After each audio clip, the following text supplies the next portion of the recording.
peace of mind that can also save your life. ADT, always there.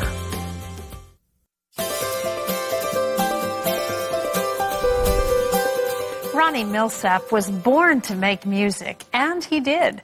Over the years, he sold 35 million records, released 40 #1 hits, and won 7 Grammy Awards.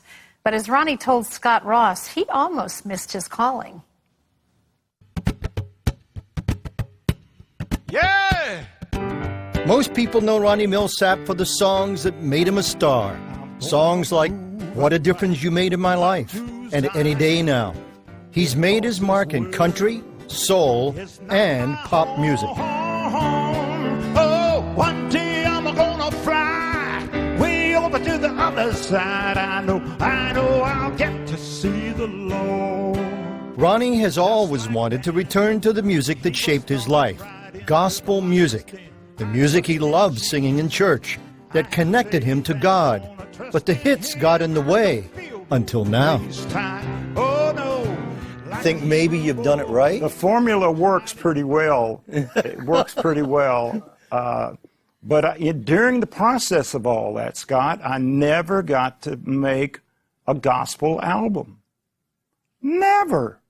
You know, Scott, so many of these songs, I've known them ever since I was a child. Now, I was going to bring that up and ask you that. For you, is it more than just the gospel songs? Is there some spiritual meaning for you behind that? Is there a relationship with God, with Christ, that's part of your life, or are you just a church guy making a gospel song? I am a Christian. I am a Christian, knowing that Jesus Christ is my Lord and Savior. Was there a moment in time that happened for you? Was it something that evolved?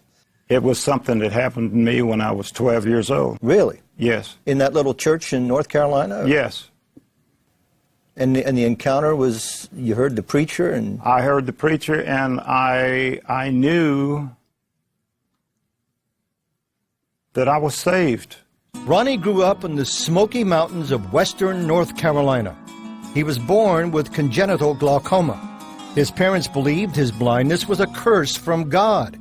They took him from one church revival to the next, hoping God would bring sight to their son.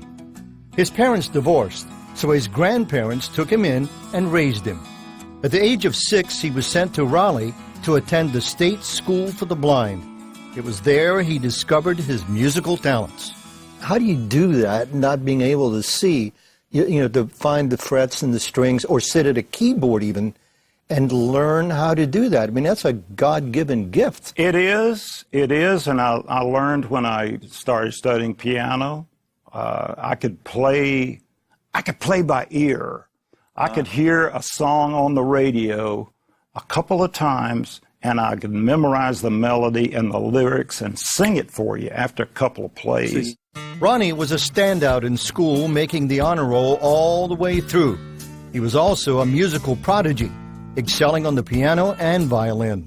He hoped to pursue a career in music, but well-meaning school officials frowned on the idea. My counselor said, no, we can't do that, because if you become a musician, you're going to wind up out on the street, you'll be a failure, and more than that, you'll be a liability to the state.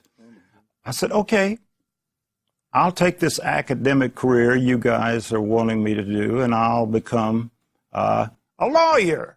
How about that? A lawyer. I'll do that. One night at a concert, Ronnie got the rare privilege to go backstage and meet the legendary Ray Charles. Ronnie asked Ray for advice. And there was a piano in the dressing room, and he said, well, play me something.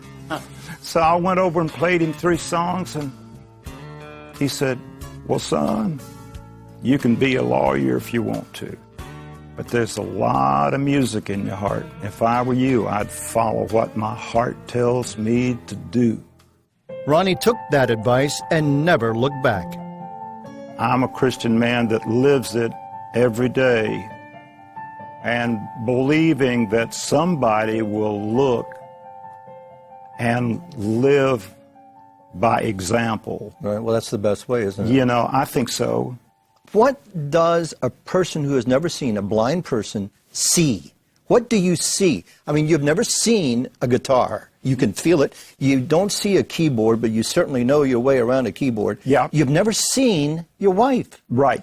On the screen of my mind, it's usually depending on who you're with. When I'm with my wife, I know she's a beautiful woman. I know that. And more than that is what she is inside. Mm-hmm. She's beautiful inside. She loves music just like I do.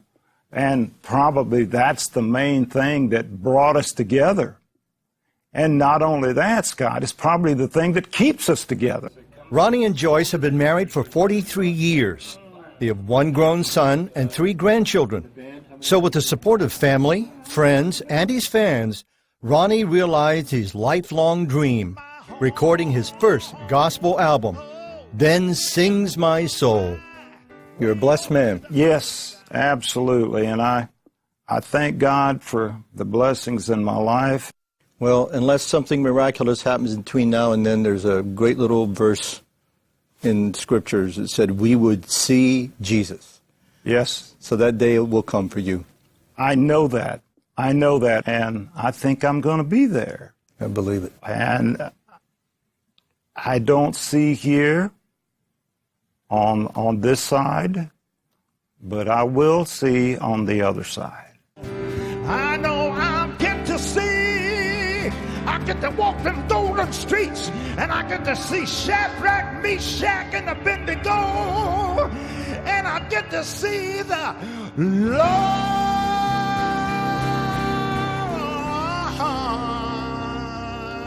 Oh, yes, I will.